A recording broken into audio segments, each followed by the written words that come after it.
The topic given to me today is power of ideas. And honestly, I'm no TED speaker. I told Anita and Nilesh that I don't think I can, be on the screen for that longer period that, Nilesh has given me. Nor have I really spoken on subjects beyond education much. If you wake me up at 2 a.m. in the middle of the night, I can speak on higher education, school education, internationalization, any of those jargons, but certainly not subjects beyond those. A little bit of medicine, which I've still not forgotten, so I can speak on medicine, a little bit on legal matters, but certainly not on such generic matters. But yes, I am going to talk to you about our own experiences here, and how they've been such powerful ideas that have come to the minds of several people, and how they've come into reality. And I always wonder, when the symbiosis really born and how was it born? And each one of you knows the story. And one day when Dr. Muzumdar was, I think, 75 years old, someone came to him and said that, sir, it's high time you started writing about your autobiography. You must write your autobiography so that many people would read it, and they would know the experiences that you have gone through. And most autobiographies or biographies that we read, and at least I'm very, very fond of reading autobiographies, is because there's a huge learning, and so many times you relate to so many incidences that the author has quoted, and you wonder that sometimes your life also has gone through the same journey, but why haven't you really become what the author has become? And when this question was posed to Sir pondered over some time, and then he called me and he said, people have been telling me to write about my autobiography, but honestly, Symbiosis and I are no different. And if I have to write, I should write about Symbiosis, because whether it's Dr. Muzumdar or Symbiosis, it's two sides of the same coin. And then he said that why should I even write about Symbiosis? I should write about the biography of an idea. Because what was really Symbiosis? It was an idea that came to his mind. And therefore, the book that he wrote first was Symbiosis, Biography of an Idea. And I remember my daughter presented to him on his 75th birthday a book called Tipping Point. And exactly the author has said the same thing as what Sir has written. And this is indeed a biography of an idea that came to the mind of a young professor to start or to do something for international students. Nobody had thought of this. I'm sure many professors in Ferguson College at that point in time, they have experienced what Dr. Muzumdar experienced with foreign students. Many of them probably would have even thought of what Dr. Muzumdar thought of at that point in time. But honestly, I wonder, how do thoughts get converted to ideas? And then when you really look back, you realize that we also have so many thoughts that come to our mind. I mean, and thoughts are something that just pass through. When you do meditation, they tell you that you will get thousands of thoughts that should just pass through your mind and just forget them. They should be like waves in an ocean. And so these are thoughts that just pass by and you don't even remember these thoughts. But there could be one thought that keeps lingering in your mind, which keeps bothering your mind, which at times even causes disruption in you. And this is a thought that you probably consider as an idea. And then when you consider this as an idea, you definitely want that idea to be, to become a reality. And then when you really look at whether it can become a reality, some of them who we call them as visionaries actually bring this idea into reality. And many of us, who can't bring this idea into a reality, actually fear of getting this idea into a reality, because most of the times you feel that, oh, this is a brilliant idea I have in my mind, but how can I implement it? Who will implement it for me? What is the kind of money that I will require to implement it?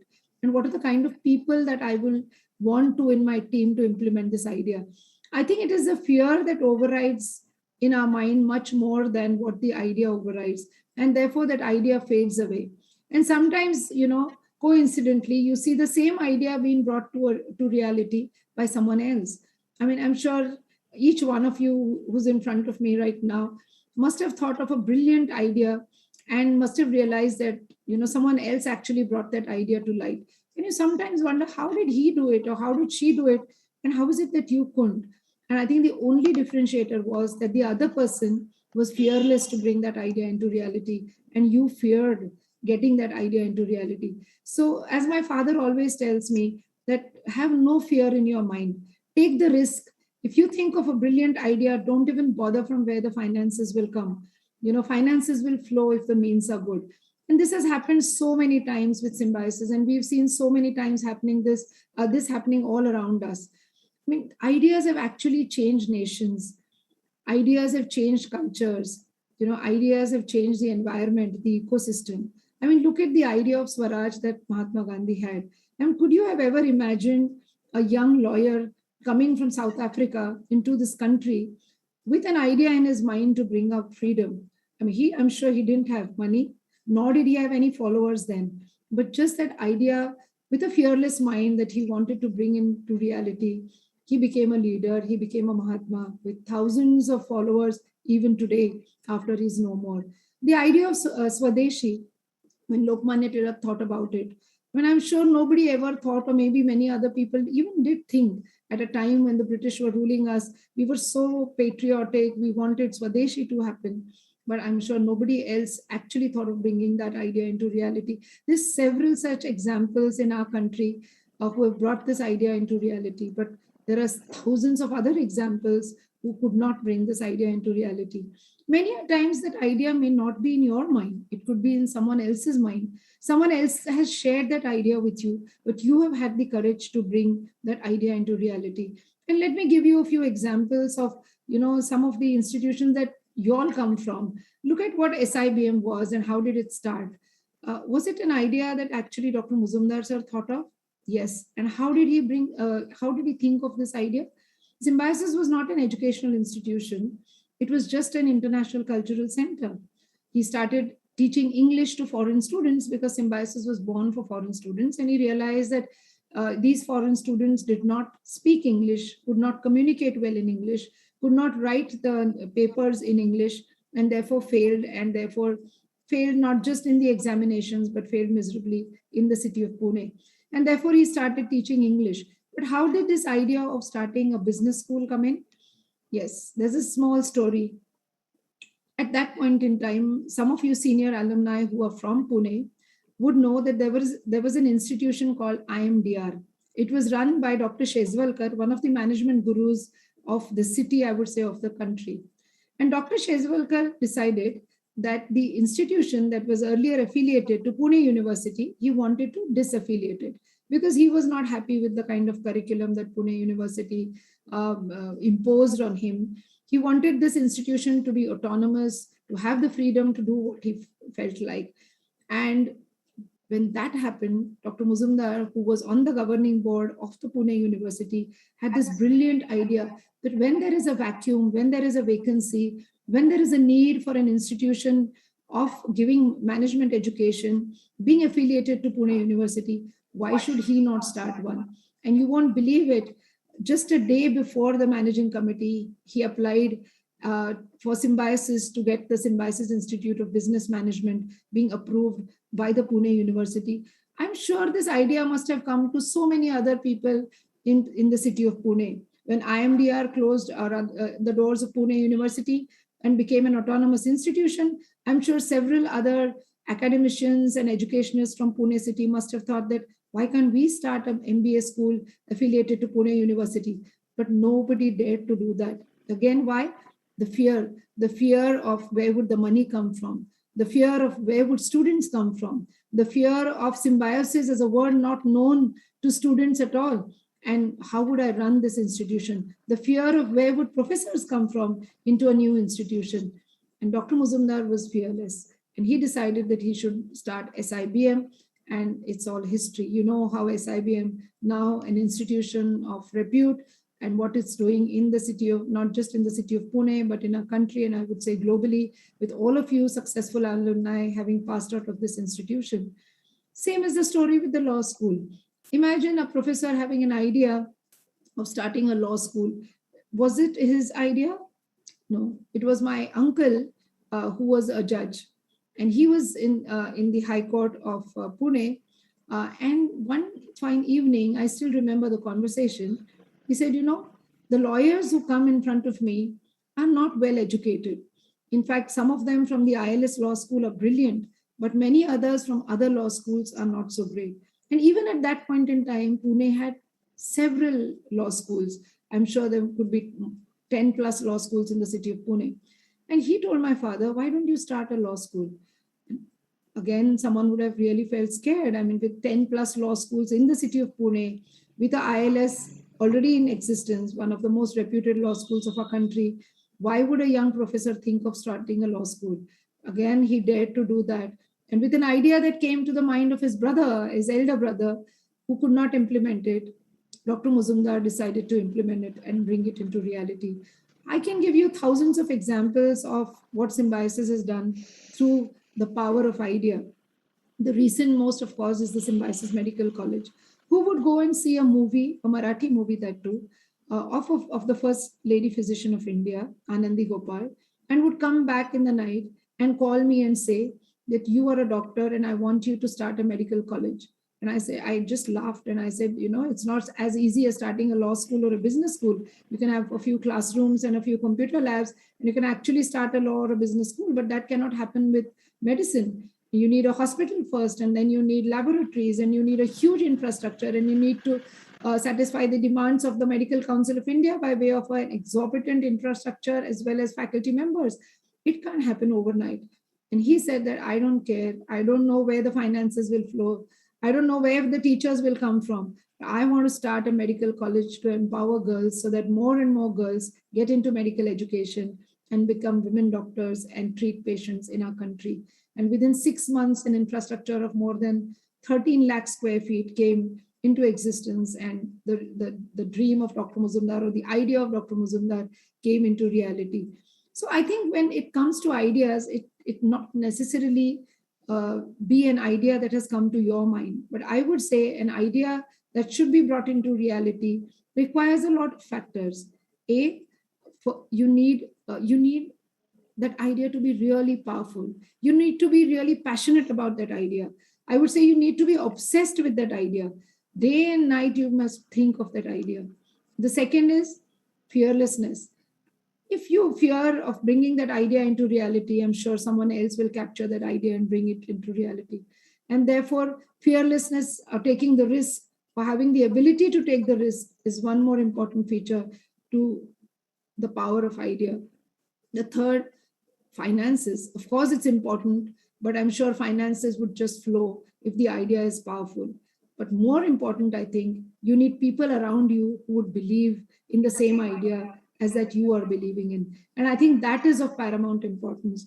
Today, when all of us work in organizations, I work for a university, you all work for business houses, you all would realize that no matter how hard you work, no matter how brilliant an idea comes to your mind, it is not just you alone who will bring that idea into reality. It is people with you who will bring that idea into reality. And many a times, if you don't find the right people along with you, most of the times that idea fails. And I'm sure you should not feel, you should not have any fear of even failing, because only when you fail several times will that idea succeed.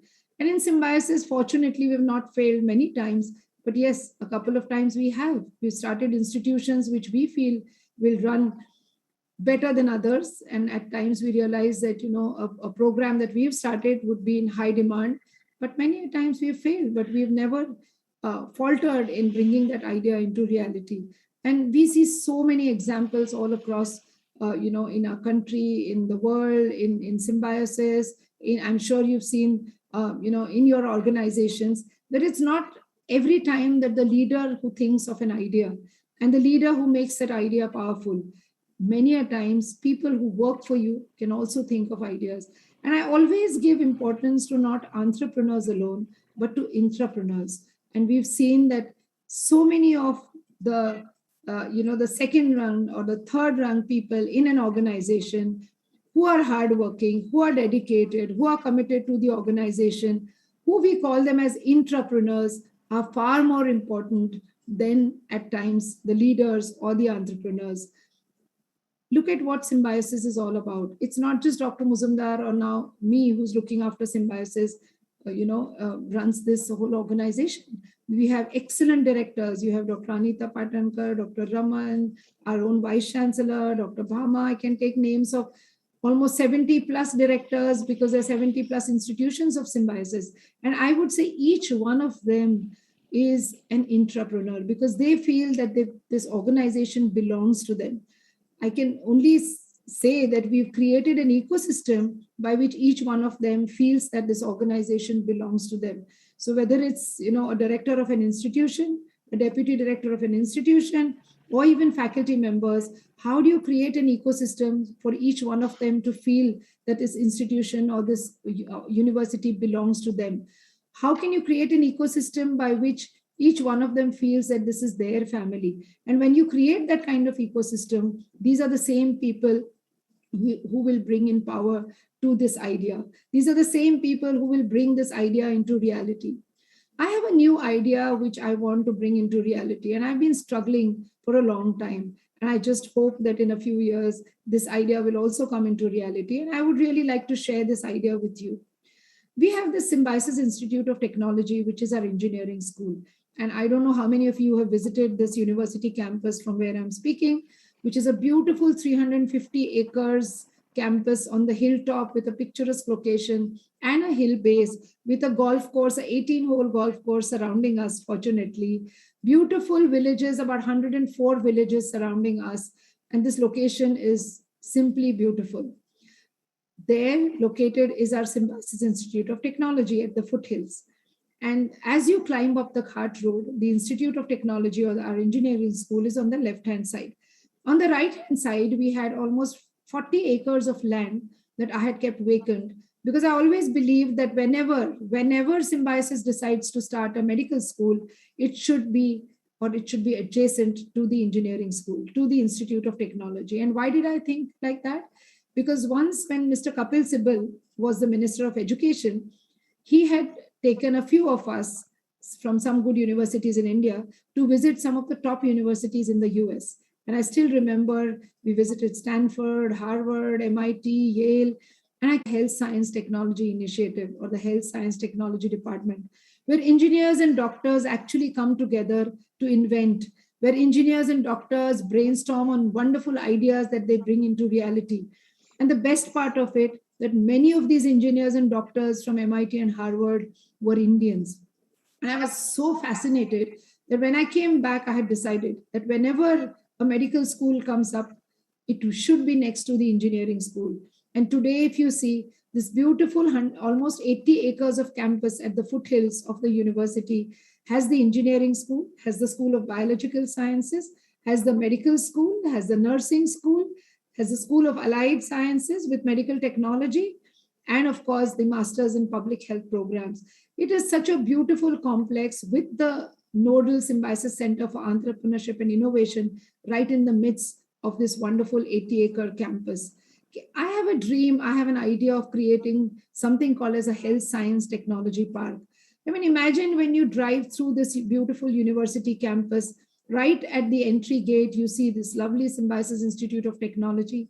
Next to it, you see the Symbiosis Medical College. Next to it, you see companies and startups of our own students right now incubated in our Symbiosis Center for Entrepreneurship and Innovation, which is a technology business incubator. And on the right side, you also see the nursing school and medical college students walking in their aprons, engineering college students working in their laboratories. And on the Ghat Road, I would really want to create tunnels where physical interaction and interface happens between students of medical, of medicine and engineering. Interfaces happen between the faculty of engineering and medicine. And so that they come together, innovate, brainstorm on powerful ideas, and bring into reality products that will serve the humanity. And I realize this more and more when we are going through this whole crisis of the pandemic, that health and technology has to come together so as to bring in innovations and inventions for the society at large. And I really envision that in the few years to come, this beautiful 80 acres campus would be created as a health science technology park of Symbiosis. And here is where I want my alumni to contribute with the brilliant ideas that you have in your mind. How can we create this health science technology park? How can we have companies actually incubated on the campus? How can some of you come and mentor the startups of these students? How can some of you come and actually do research on innovative things right here on our campus? How can you adopt these 22 villages that we have adopted? How can you actually bring in, new innovations in sanitation, in waste management that we are doing right now? How can you bring in innovations through the Center for Nanoscience and Nanotechnology? Can some of you actually start working on our artificial intelligence center, which is again focused on healthcare? There are so many things that each one of you can actually bring here. Bring in your ideas that we can actually make them powerful and convert them into reality. I want each one of you, as a Symbiosis alumnus, globally, wherever you are, to contribute your little time to bring this beautiful university in, and take this to greater heights and bring this health science technology park into reality. As a medical doctor, I believe that healthcare and health sciences is going to get more and more important in years to come. Not just because of the pandemic, but if you look at world over, I think the common thread that each one of us speaks about is healthcare. You can teach dime a dozen subjects in humanities and social sciences, in engineering, in computer science, in media, in several other branches. But health is something that none of us can really ignore. And if you really marry health with technology, that is going to be the future of higher education, not just the Indian higher education, but the global higher education. And you must certainly think of how each one of you, whether it's junior or senior, at whatever gestational age that you are in, at whatever stage of your profession that you are in, try and contribute some time to this brilliant idea of creating a health science technology park on this very campus of your own alma mater. I won't take more time to now talk about the subject of power of ideas. I've tried to conceptualize my own thoughts and try to give you some insights into the ideas that we have in our mind at Symbiosis. I hope that you are equal contributors to these powerful ideas that we have. Some of those innovative ideas that you all have, you all can share with us. And let me tell you that I'm very keen in creating chapters of Symbiosis alumni networks in the Asia Pacific region, if possible in Singapore. We've already spoken about it. In the Gulf region, we've already spoken about it, having a chapter in Dubai, maybe a US, Canada chapter, maybe a Europe chapter. And with the spearheading this alumni engagement center with Dr. Raman, who's now not just the director of SIBM, but also the director of strategy and development at Symbiosis, with Anita spearheading the internationalization. I'm sure all of us can work together to bring Dr. Muzumdar's dream not just into reality, which he's already brought in, but can we take his dream to much, much greater heights than what it is today. Thank you very much for your patient listening, and I'll be more than happy to interact with you. Thank you.